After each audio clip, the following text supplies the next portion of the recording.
Sofia Bennett was elbow-deep in marinara sauce when the front door of Benetti's exploded off its hinges, and the man who stumbled through it was bleeding onto her grandmother's floor. "We're closed," she said flatly, not looking up from the stove, because in this neighborhood, the people who came in after hours were rarely looking for dinner.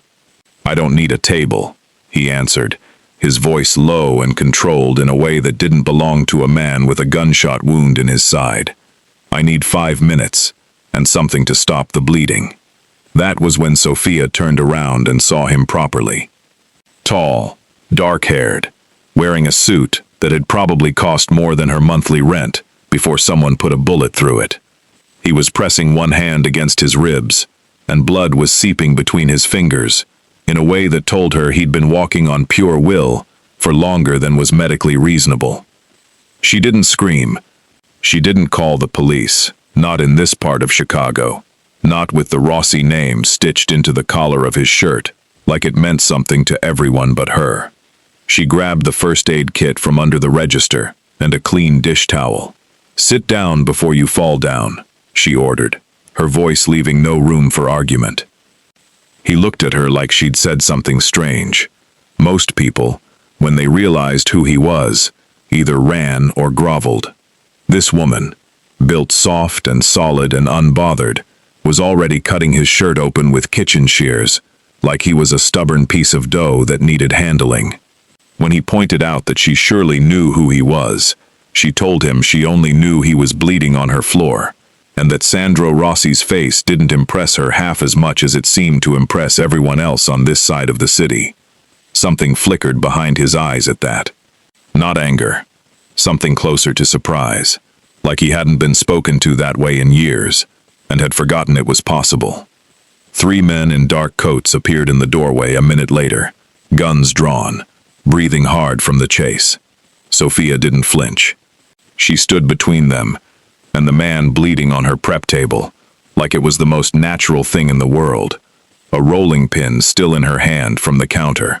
"Move," one of them growled. "She's not part of this," Sandro said instead, his voice quiet but absolute. "Get eyes on the back street and radio Enzo. Now." They left immediately. 3 armed men gone because he'd said so in a tone barely above conversation. Sofia filed that away, the way she filed away everything. A habit built from years of watching customers and learning who they really were underneath what they ordered. She threaded a suture with hands that didn't shake, because her mother had taught her to sew wounds the same year she'd taught her to make gnocchi, back before the hospital job, back before everything changed. He watched her work, not the way men usually watched her, cataloging curves and dismissing the rest, but actually looking, the way you look at something you didn't expect to find.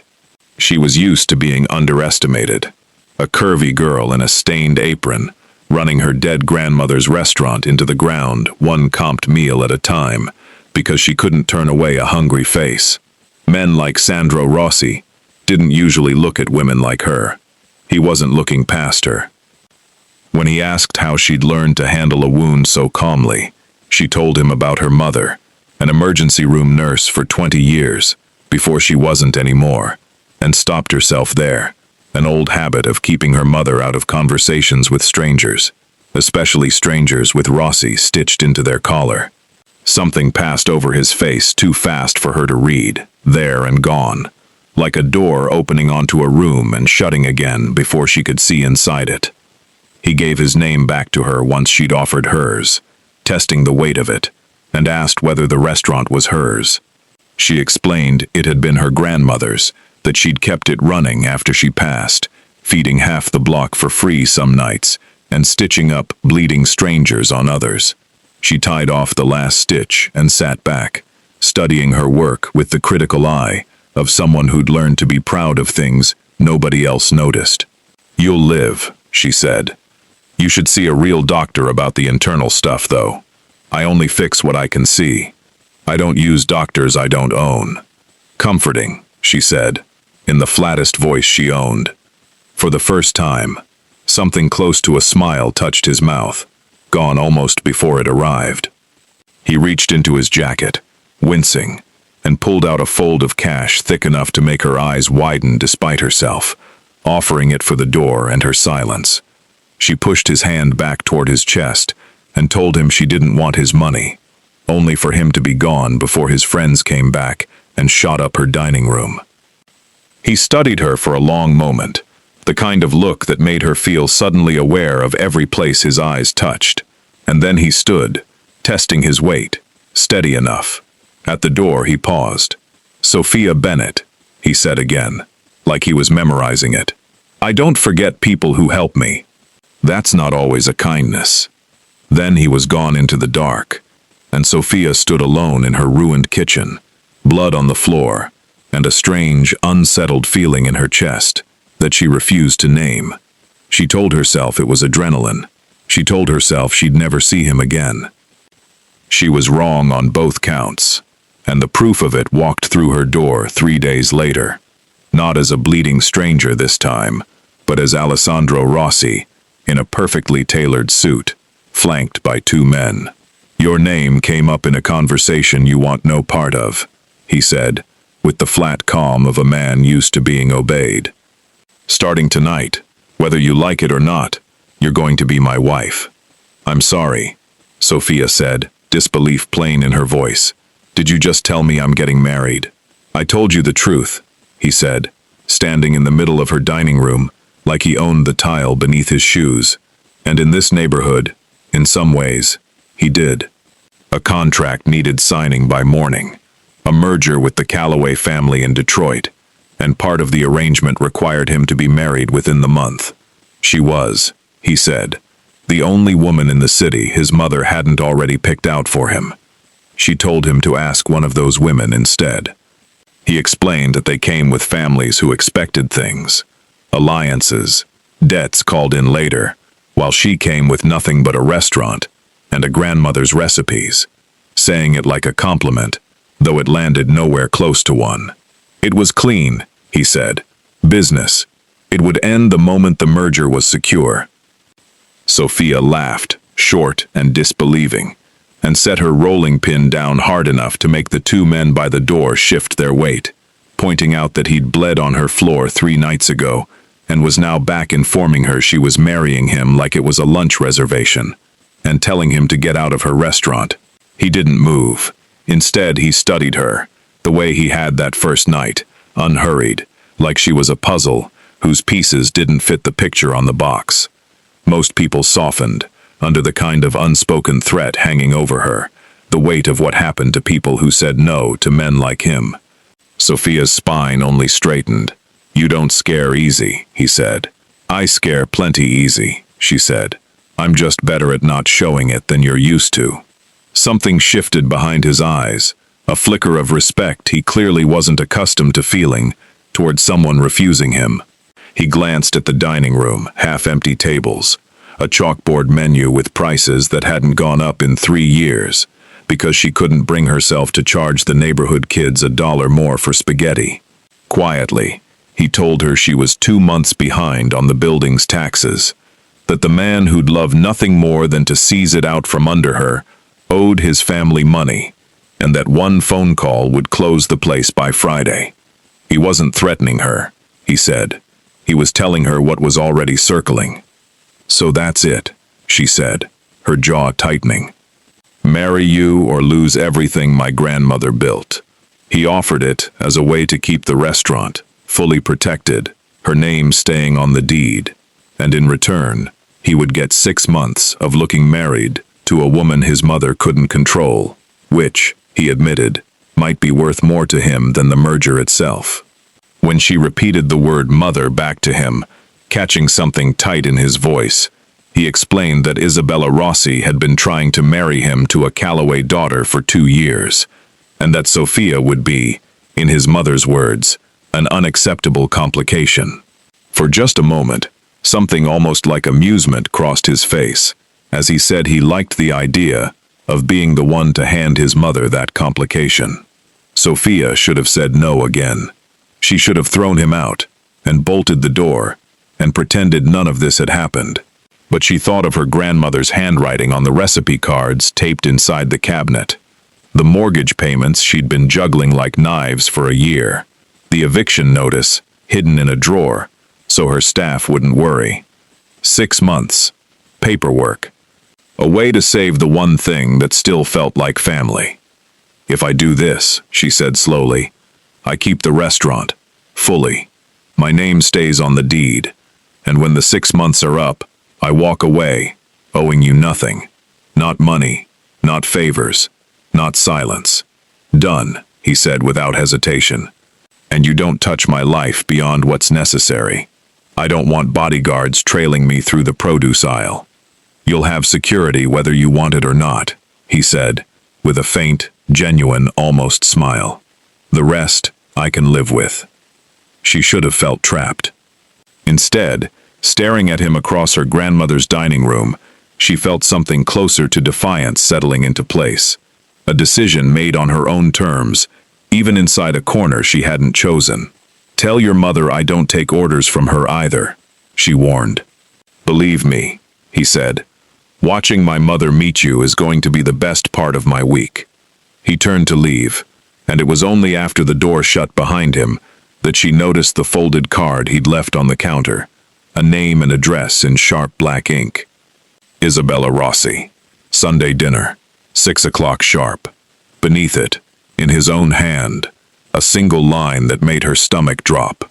Wear something that doesn't apologize for you. His mother would try to make her feel small, and she shouldn't let her. She spent the rest of the evening rereading the note, turning the card over in her hands between orders, half convinced she'd imagined the whole conversation, until she caught her own reflection in the darkened front window, and realized her hands were still trembling, not from fear exactly, but from the strange, dizzying sensation of a life turning a corner she hadn't chosen, and couldn't yet see around.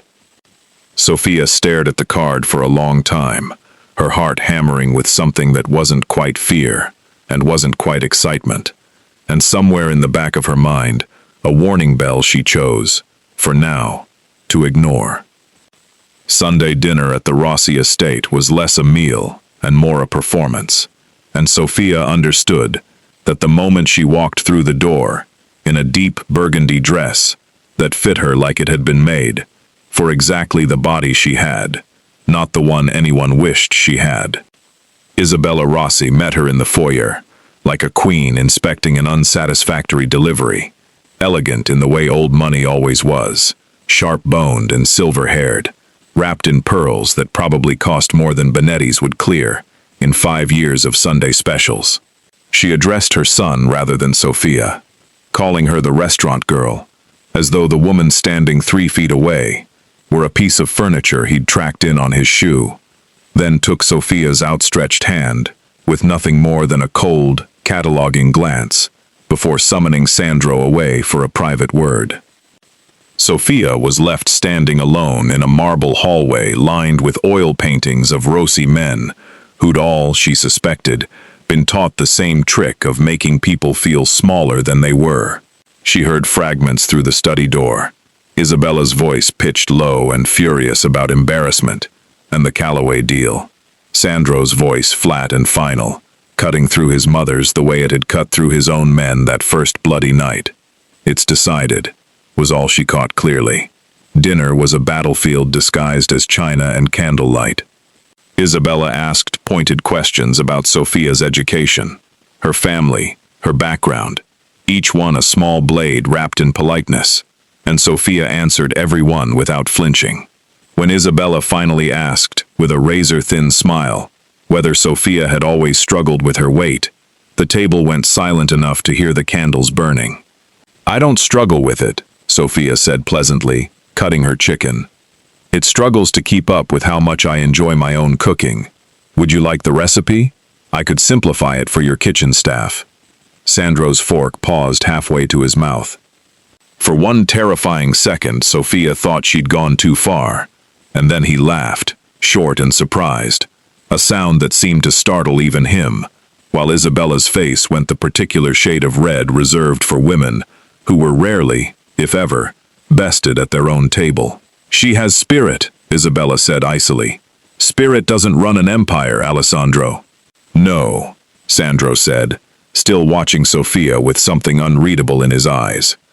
But it's rare enough that I find I don't mind it. After dinner, while Isabella retreated to make phone calls, Sofia was concerned undoing this marriage before it started. Sandro walked her out to the car himself, waving off the driver.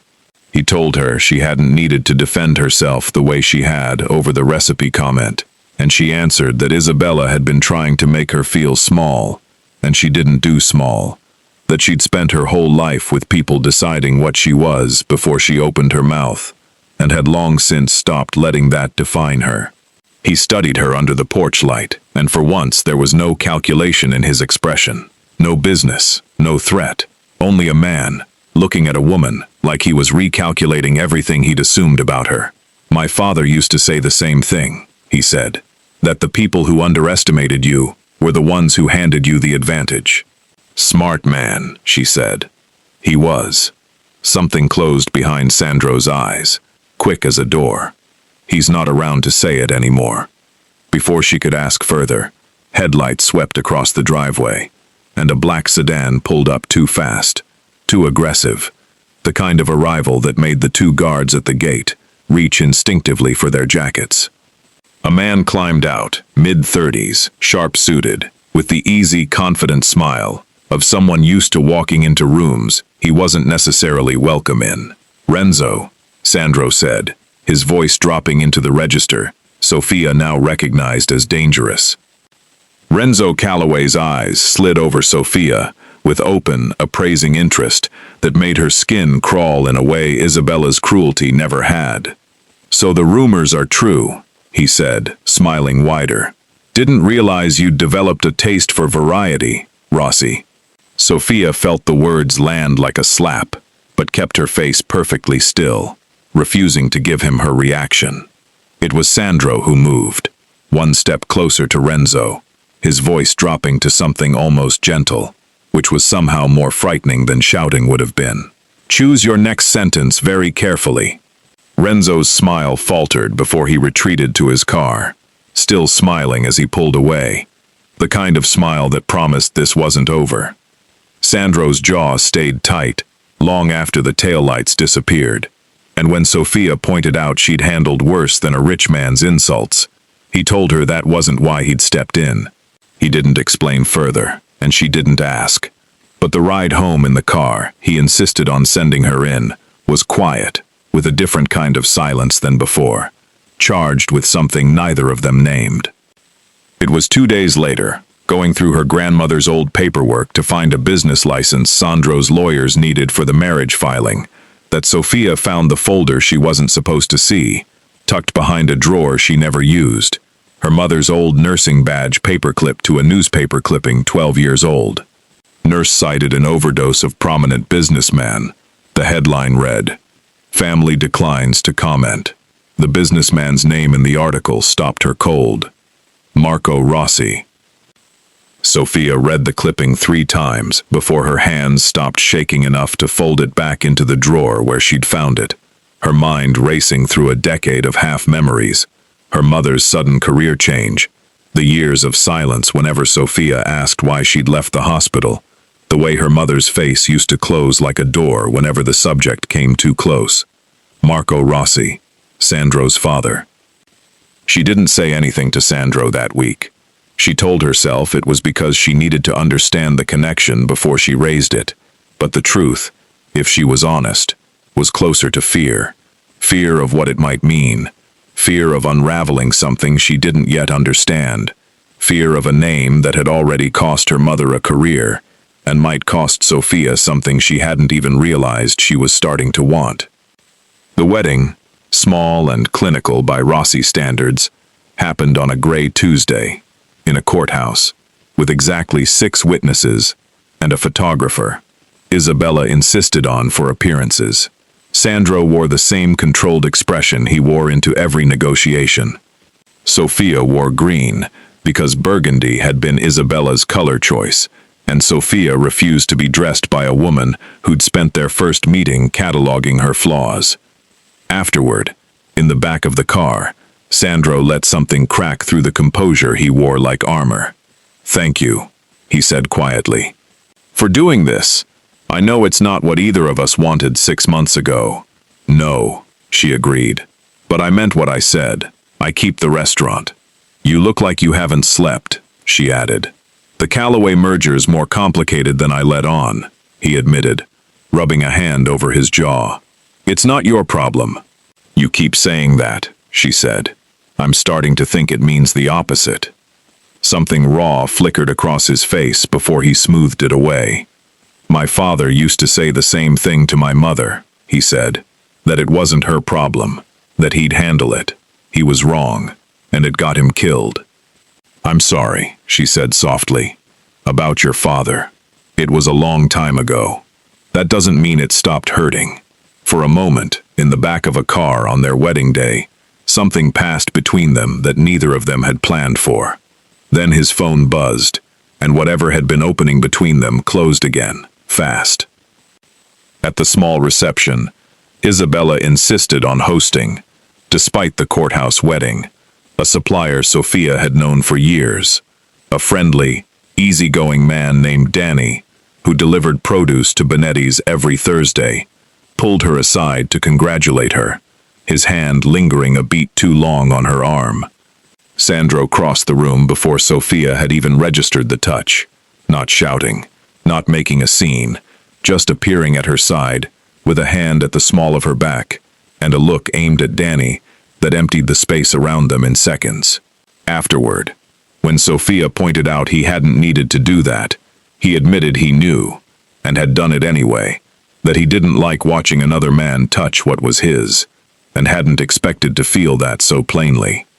She laughed, surprised and a little pleased despite herself, and for a moment, it felt like the beginning of something neither of them had signed up for on paper. She held on to that moment 2 days later, in the lawyer's office, right up until it was the last good thing she had to hold on to. The lawyer's office, 2 days later, was where it fell apart. Sofia had come to sign the final paperwork on the restaurant's protection clause, and she arrived early enough to hear Sandro's voice through the half-open door, low and businesslike, talking to his attorney about exit provisions and the Bennett arrangement like she was a line item, saying that if the merger closed clean, the marriage would dissolve on schedule, no complications, no press, that it had never been meant to be permanent, and they shouldn't pretend otherwise in the paperwork. Sofia stood frozen in the hallway, the words landing exactly where they'd hurt most, confirming every fear she'd told herself was unfounded, that whatever had passed between them in the car, whatever had felt real, was still, to him, a line item with an exit clause. She didn't wait for the meeting to end. She was gone by the time he came looking for her, and when he finally reached her that night at the restaurant, she was cold in a way he hadn't seen since the night they'd first met. "I heard you," she said, not looking up from the register. "Talking to your lawyer. The Bennett arrangement. No complications." "Sofia, that's not. Don't." Her voice was steady, but something underneath it had gone very quiet, very final. "You told me from the start what this was. I just forgot to keep believing it. That's not what I meant." She looked at him then, and the distance in her eyes was worse than anger. "I think you should go." He left, because there was nothing in her face that invited him to stay, and Sofia stood alone in the restaurant that had started this whole impossible arrangement, wondering how something that had felt so much like the beginning of a real marriage could still, underneath it all, be exactly the contract it was always meant to be. She locked the front door, turned off the lights one by one, and sat for a long while in the dark dining room where her grandmother used to hum while closing out the register, wishing, not for the first time, that someone still alive could tell her whether she'd been foolish to let herself hope for more than a business arrangement in the first place. The cold between them lasted 4 days.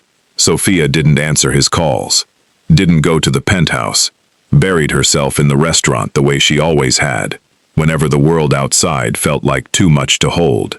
She told herself this was easier. She told herself a lot of things that week that weren't true. It was Isabella who broke the silence, arriving at Bennetti's on the 5th morning, with a folder and an expression Sofia had never seen on her before, something between fury and betrayal, saying she wanted to believe there was an explanation before she decided what to do about it. Inside were photographs of Sofia at the estate the night of the family dinner, standing close to Renzo Calloway in the driveway, caught mid-conversation in a frame that made the moment look intimate instead of adversarial, and beneath them, an unsigned message claiming Sofia had been feeding restaurant and family details to the Calloways since before the wedding. "This is a lie," Sofia said, her voice level. "You were there, Isabella. He insulted me. Sandro told him to watch his mouth. That's the whole photograph.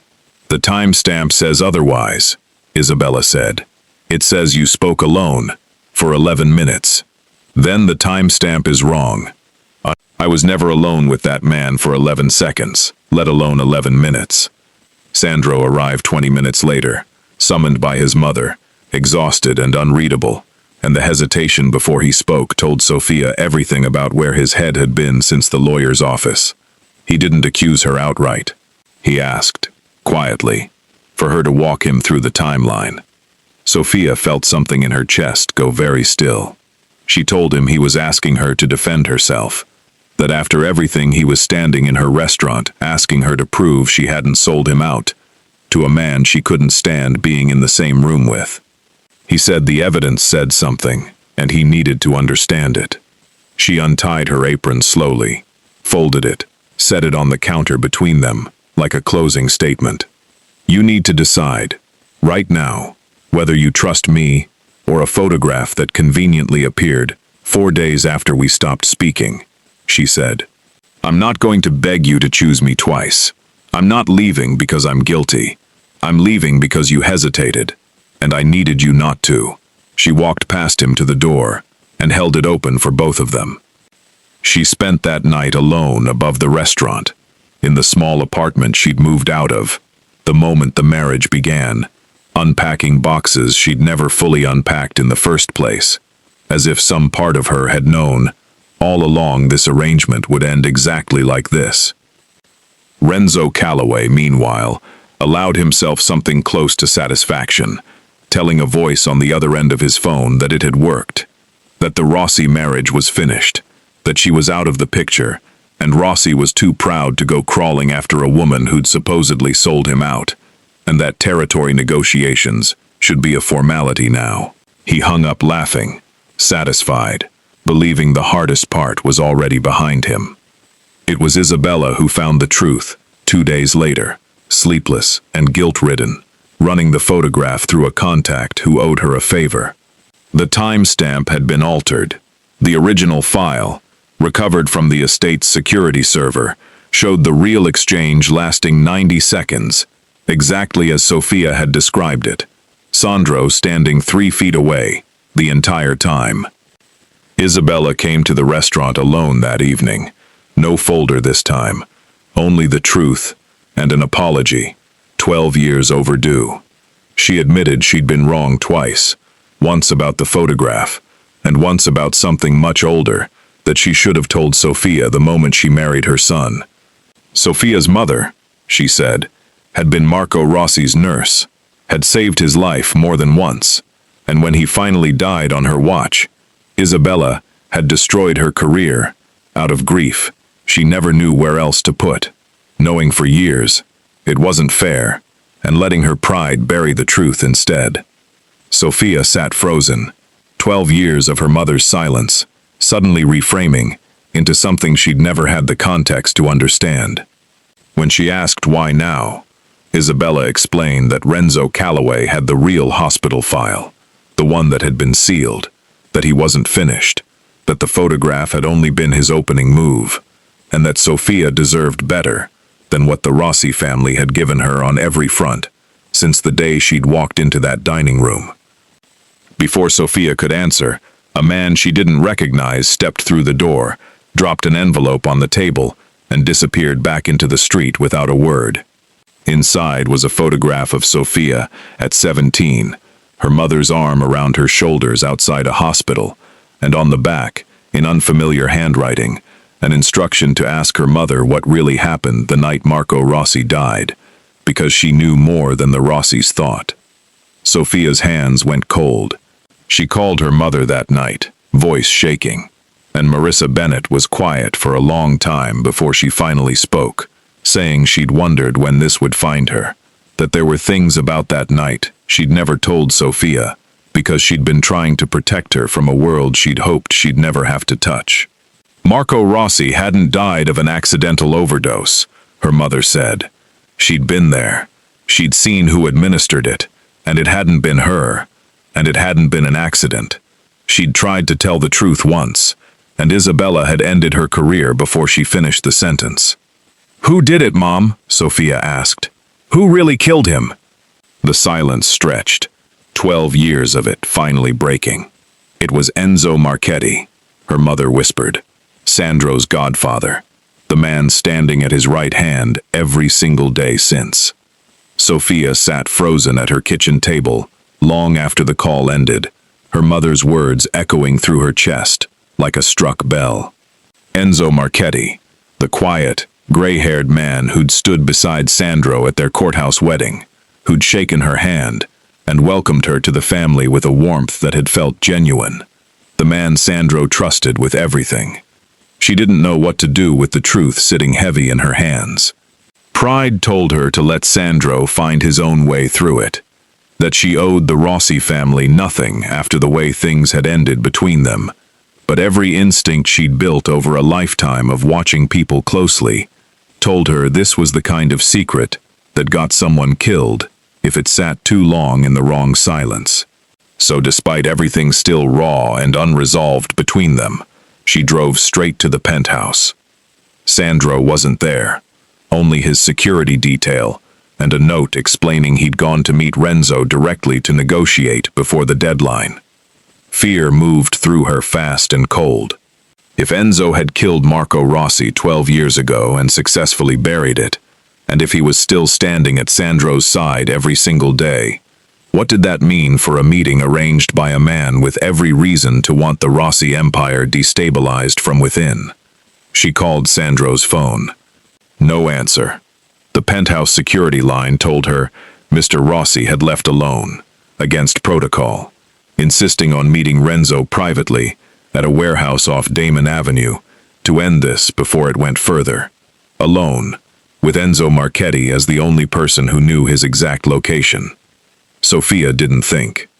She grabbed her keys and drove faster than she'd ever driven in her life, dialing every number she had for Sandro's men, trying to explain a truth that sounded insane even to her own ears. 20 minutes later, she screeched into the gravel lot outside a rusted warehouse, security lights flickering against corrugated steel, the front entrance unguarded in a way that made her stomach twist. Everything about the silence felt wrong. She found Sandro inside, alone in the center of an empty loading bay, phone in hand, face carved from stone, as he stared at 3 men who'd emerged from the shadows, where Renzo should have been standing.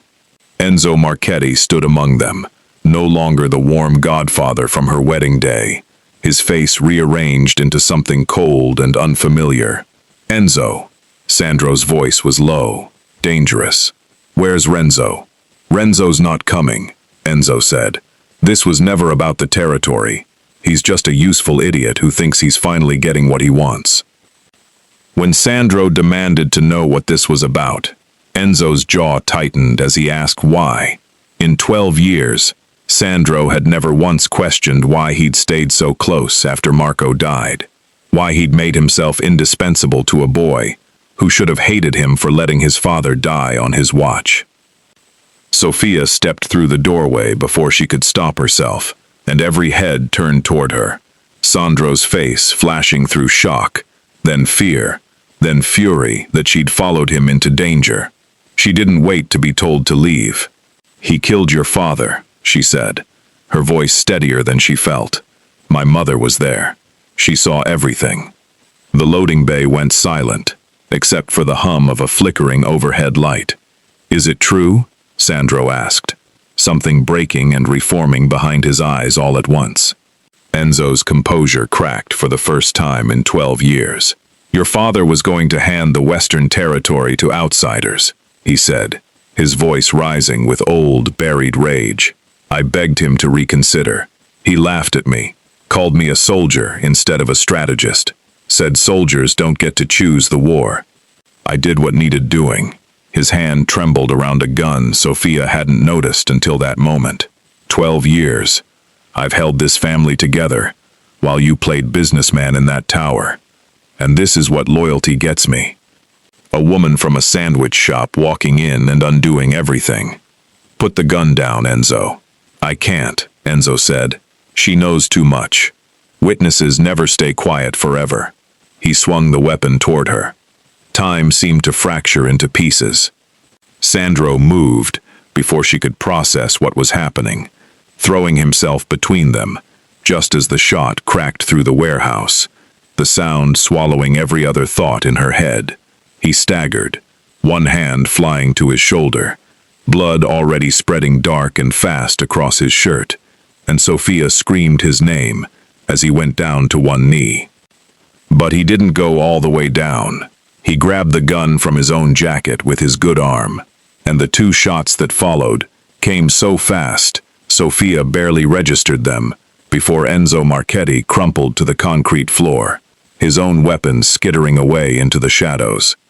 The remaining two men fled into the dark, and then there was only silence, and Sandro bleeding on the floor of an abandoned warehouse, and Sofia on her knees beside him, pressing her hands hard against his shoulder, exactly the way she had that very first night. 12 years of secrets, and one gunshot, collapsing the distance between where their story started and where it might, impossibly, end. "Stay with me," she said, voice breaking. His eyes found hers, glassy with pain but somehow still steady. "Renzo," he managed. "This was never his plan alone. He's still out there, and he still has the files." The ambulance ride was a blur of sirens, and Sofia's own voice, steady and commanding, in a way that surprised even her, giving the paramedics information, holding pressure where they told her to hold it, refusing to let go of Sandro's hand, even when they wheeled him into surgery, and a nurse gently pried her fingers away at the doors. She sat in the waiting room for 6 hours, her clothes stiff with dried blood, and it was there, somewhere around hour 4, that Isabella Rossi found her. No pearls this time, no armor, just a mother terrified for her son. "He's going to be fine," Isabella said, though it sounded like she was trying to convince herself as much as Sofia. "The surgeon said the bullet missed anything vital." "He saved my life," Sofia said, her voice hollow. "Enzo was going to shoot me, and Sandro stepped in front of it, like it wasn't even a decision." Isabella sat down heavily beside her, and after a long silence said, "I owe you an apology I should have given the day we met. I looked at you and saw everything. I was afraid my son deserved better than. I was wrong. That's not nothing, Sofia. That's everything." Sofia didn't answer, too exhausted to sort through forgiveness in a hospital hallway. But something in her chest loosened slightly at the words. Sandro woke the next morning, groggy and pale but alive, and the first thing he asked for, before painkillers, before his mother, before status updates on the business, was Sofia. She was there when he opened his eyes, and something in his face when he found her, relief so raw it looked almost like pain, told her everything she'd been afraid to name out loud. "You're an idiot," she told him, gripping his hand. "You stepped in front of a bullet." "I'd do it again," he said, his voice rough from the anesthesia, but his eyes clear and steady. "I fell in love with you somewhere between the first night you stitched me up and calling me an idiot. This started as a contract. It stopped being one a long time ago, for me." Sofia felt tears she hadn't allowed herself in 6 hours of waiting finally break free.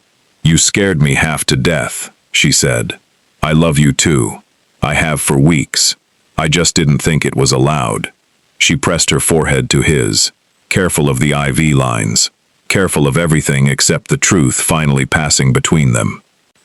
The moment was interrupted, as moments in their life together always seem to be, by a nurse announcing Sofia had a visitor, a Chicago Tribune reporter who'd somehow gotten past hospital security, notebook already open, asking whether Mrs. Rossi cared to comment on the warehouse shooting, on rumors of a 12-year-old cover-up involving her own mother, on documents apparently leaked to the paper's tip line only hours earlier.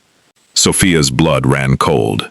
Renzo had made good on his threat. The second Enzo's plan collapsed, releasing the file to the press, before Sandro could control the narrative from his hospital bed. She gave the reporter nothing, and sent him out, but she knew, standing in that hallway, that the story was already loose in the world, and there was no putting it back. By evening it was everywhere. The Rossi family's buried scandal splashed across headlines with Marissa Bennett's name attached to speculation and half-truths. Sofia's own face, suddenly recognizable on every screen in the city, from blurry paparazzi photos of the courthouse wedding.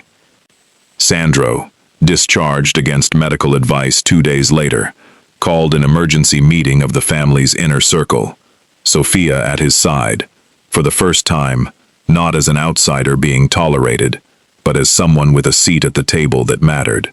He told the room they weren't hiding from this, that they were telling the truth publicly and completely, that Marissa Bennett had been innocent, that Enzo Marchetti had murdered his father over territory and buried it for 12 years while pretending loyalty, that his mother would confirm the record correction herself, and that Renzo Calloway was about to learn that leaking half a story to save himself was the last mistake he'd ever make in this city. When one of the lieutenants warned Renzo would deny everything and claim the documents were fabricated, Sofia surprised herself with the steadiness in her own voice, as she offered that her mother had kept records Isabella never knew existed, medical charts and timestamps, and her own notes from that night. Terrified enough of losing everything twice, that she'd never stopped documenting it, just in case the truth ever mattered again.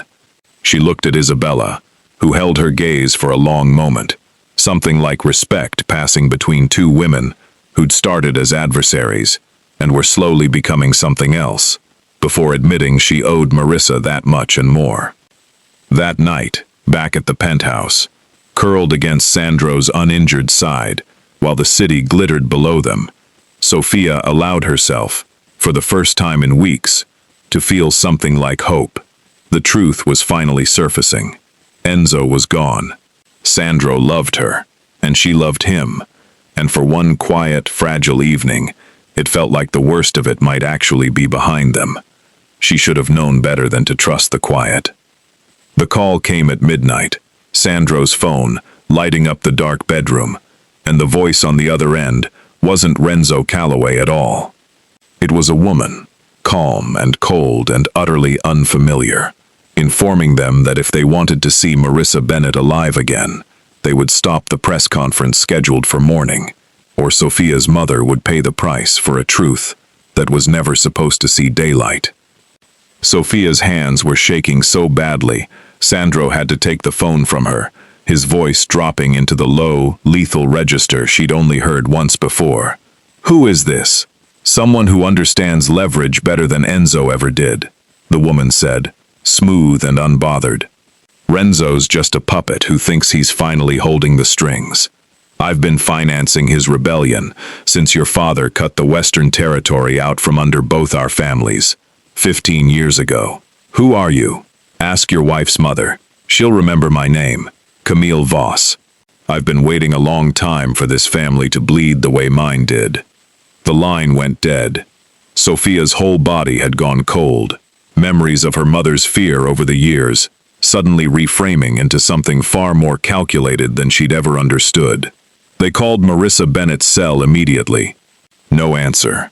Sandro's men reached her house 8 minutes later, to find the door unlocked, a struggle evident in an overturned chair, and no sign of Sofia's mother anywhere. Sofia's voice broke completely, for the first time since the warehouse, as she said Camille had her mother. Sandro was already moving, barking orders into his phone with a controlled fury Sofia found herself grateful for, even through her panic, demanding every man they had start tracking Camille Voss's known properties. It was Sofia, not Isabella, who cracked the location first.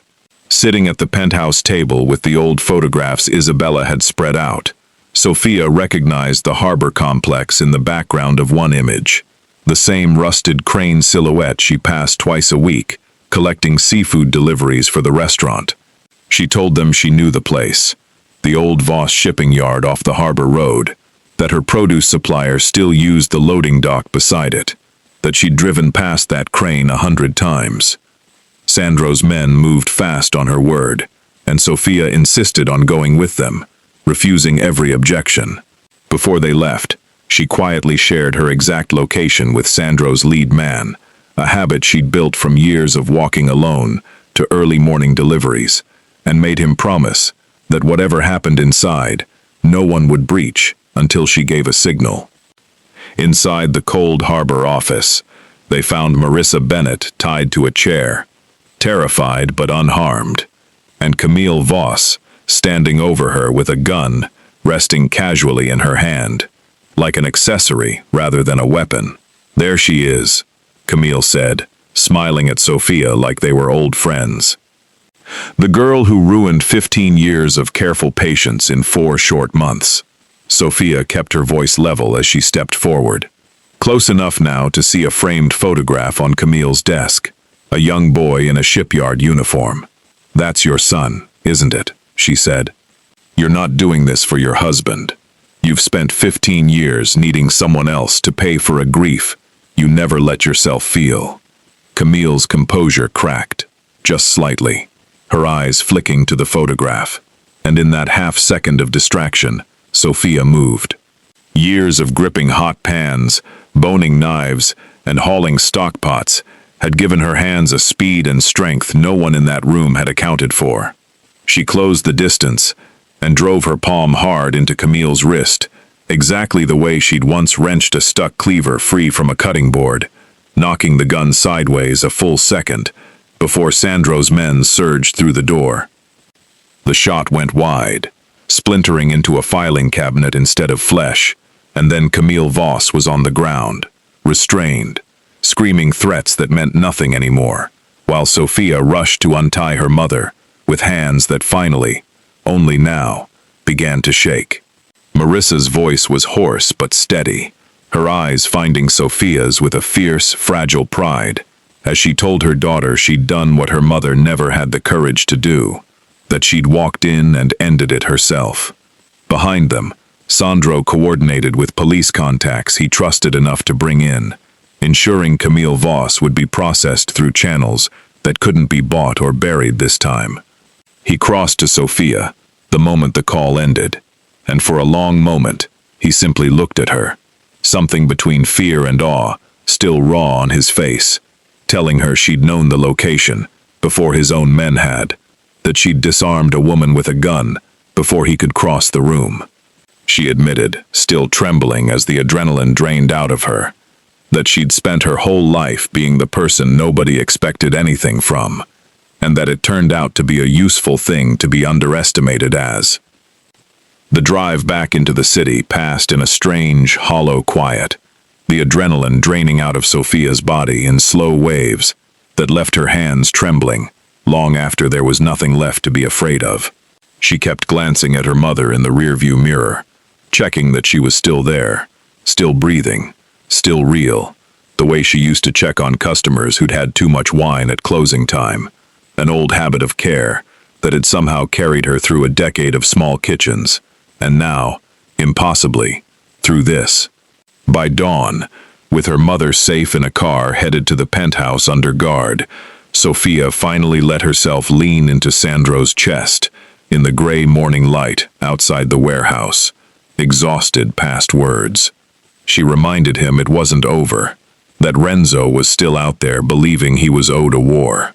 He pressed his lips to her hair and told her, his voice rough with the last thread of composure he had left, that they would finish it together, in the open this time, no more shadows. The press conference happened 3 days later, not in a boardroom but on the steps of Benetti's, because Sofia had insisted, And for once, nobody in the Rossi family argued with her instinct. Cameras crowded the sidewalk, reporters shouting questions, and standing at the small podium between Sandro and her own mother, Sofia felt the full weight of everything the last 5 months had built toward.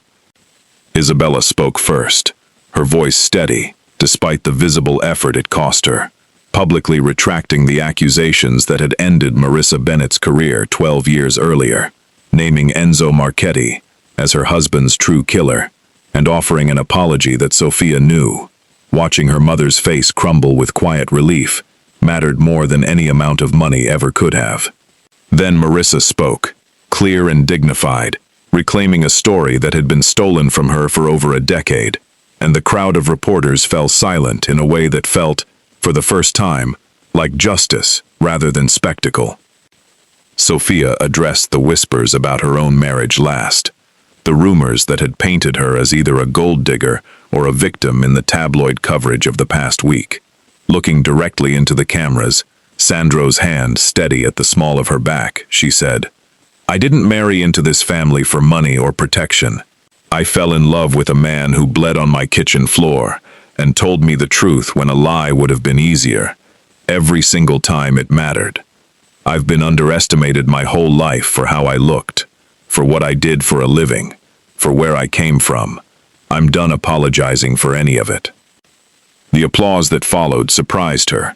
A crowd of strangers and neighbors, people who'd eaten free meals at Benetti's during hard months, standing on the sidewalk, clapping for a woman who'd finally stopped shrinking herself to fit anyone else's expectations. It should have ended there. It nearly did, until a black car screeched to the curb and Renzo Calloway climbed out, disheveled in a way Sofia had never seen him, his careful polish stripped away by desperation.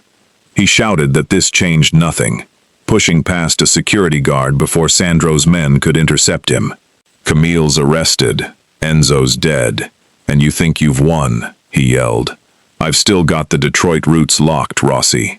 I've still got enough dirt on your organization to bury you." "Then bury us," Sandro said calmly, stepping forward, unbothered by the chaos, the cameras still rolling. "Tell them about the territory dispute. Tell them how you helped Camille Voss manipulate a grieving godfather into murder. Tell them all of it. On camera. Right now." Renzo's mouth opened and closed, the calculation flickering visibly behind his eyes as he realized the trap he'd walked into. "This isn't over," he finally managed. "It is for you," Sandro said quietly, and something in his voice, absolute and unshaken, made Renzo flinch before he disappeared into his car and sped away, chased by reporters, shouting questions he'd never be able to outrun, now that the story belonged to everyone. The fallout took weeks to settle, Renzo's remaining allies abandoning him one by one, as the truth spread faster than any cover-up could contain. His territory claims collapsing under legal scrutiny, once Sandro's lawyers released documentation, proving the Western roots had always belonged legally to the Rossi family. Camille Voss faced charges that would keep her from ever threatening anyone again. Enzo's betrayal, however painful, was finally laid to rest, with the truth attached to it, instead of buried lies. Isabella changed too, slowly, in ways Sofia hadn't expected, showing up at Benetti's on slow afternoons, sitting quietly in the corner booth, watching her daughter-in-law work the kitchen, with something that had shifted from disdain into a grudging, growing respect. One afternoon, without preamble, she slid a small velvet box across the table, telling Sofia it had been her own mother's ring, that she'd never given it to anyone, because she'd never found a woman she thought deserved to wear it, and that she didn't intend to be wrong about this one.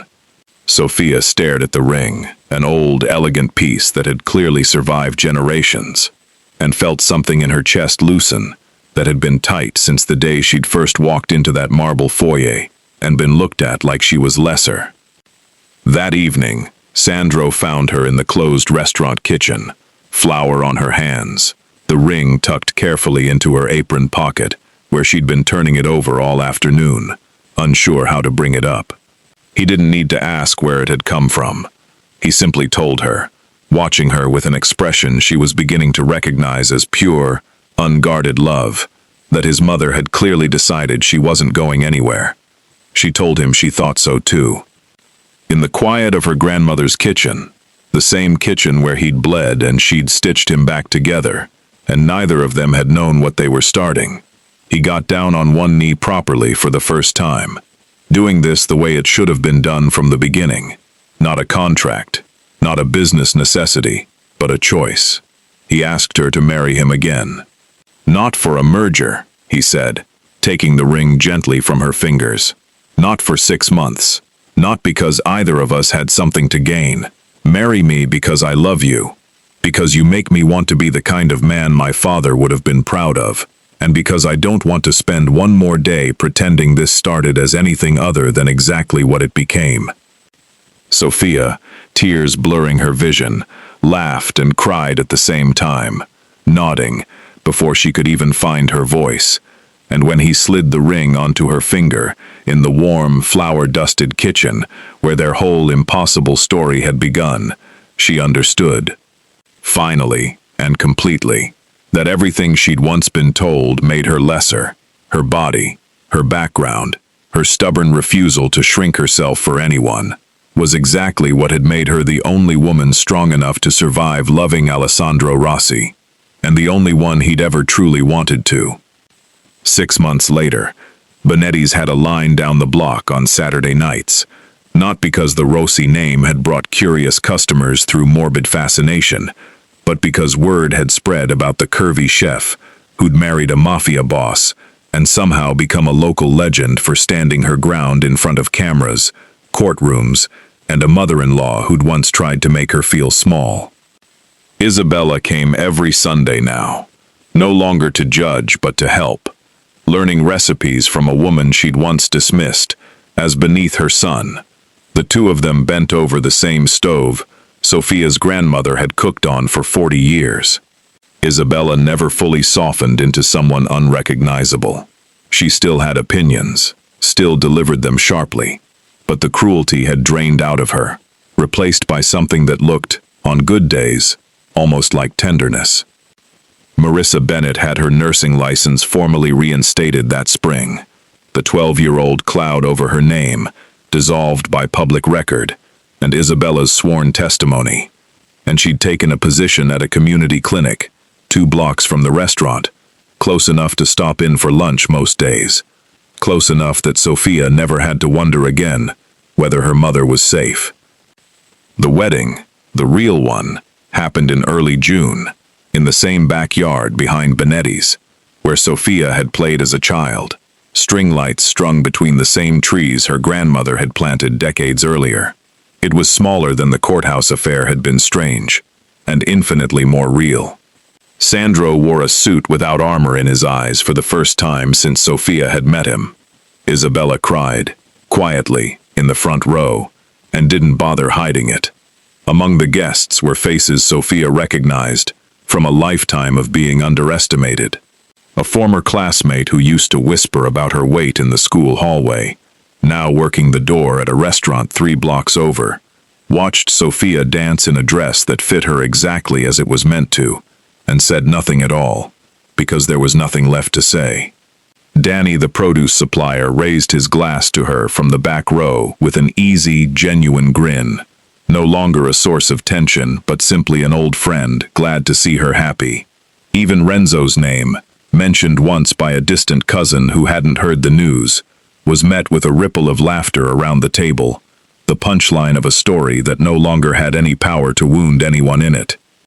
Renzo Calloway's own name occasionally surfaced in low murmurs among the old families after that, a cautionary tale about men who mistook patience for weakness and lost everything, trying to prove a point that had never needed proving. He disappeared from Chicago entirely within a month of the press conference, his territory absorbed cleanly and legally into Rossi Holdings, his name a punchline rather than a threat. Sandro changed too, in the quiet, unglamorous ways that mattered most. He stopped assuming control was the same thing as safety. He learned, slowly, painstakingly, to ask, instead of command, at least at home, at least with Sofia, who reminded him gently, every time he slipped back into old habits, that partnership wasn't the same as ownership. He started spending Tuesday evenings at the restaurant, not as the boss surveying his territory, but as a husband, learning to peel garlic badly, and laughing at himself when Sofia teased him for it. On the 1-year anniversary of the night he'd bled onto her kitchen floor, Sandro closed the restaurant early, sent the staff home with full pay, and set 2 plates at the same prep table where it had all begun. Before he arrived, Sofia's mother stopped by, still in her scrubs from the clinic, and found her daughter setting the table with the same careful attention Marissa had once used to set a hospital tray. Watching Sofia move around the kitchen that had raised them both, Marissa said, "You look happy. I spent so many years afraid this world would take something else from us. I never imagined it would be the thing that finally gave you everything." Sofia paused, a dish towel still in her hand, and looked at her mother the way she'd learned to look at everyone now, without flinching, without shrinking. "It wasn't the world that did it, Mom," she said. "It was you, teaching me to stitch a wound steady, even when my hands wanted to shake. It was Grandma, teaching me a kitchen could hold an entire family together. I just finally stopped waiting for someone to tell me I was enough before I believed it myself." Marissa reached across the table and squeezed her daughter's hand, and for a moment, neither of them needed to say anything else. Later, watching Sandro fumble through plating a dish she'd taught him, flour on his cheek in a way that would have horrified the man she'd first met, Sofia said, "If anyone had told me a year ago the terrifying stranger bleeding on my floor would end up learning to make my grandmother's gnocchi, I would have called the police. If anyone had told me a year ago that the woman threatening to throw me out of her restaurant would end up being the only person who ever made me feel like more than my last name," Sandro said, setting the plate down and pulling her close, "I wouldn't have believed them either. Your mother once told me, spirit doesn't run an empire," she said. He pressed his forehead to hers, the city humming quietly outside the darkened windows. "My mother was wrong about a lot of things," he said. "Turns out, it's the only thing that ever really did." Outside, Chicago moved on the way it always had, indifferent to the wars fought and won in its shadows.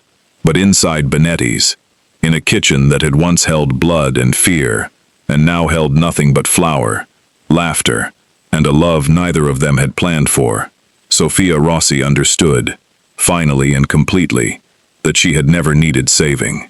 She had simply needed someone willing to see her exactly as she was, and love had done the rest.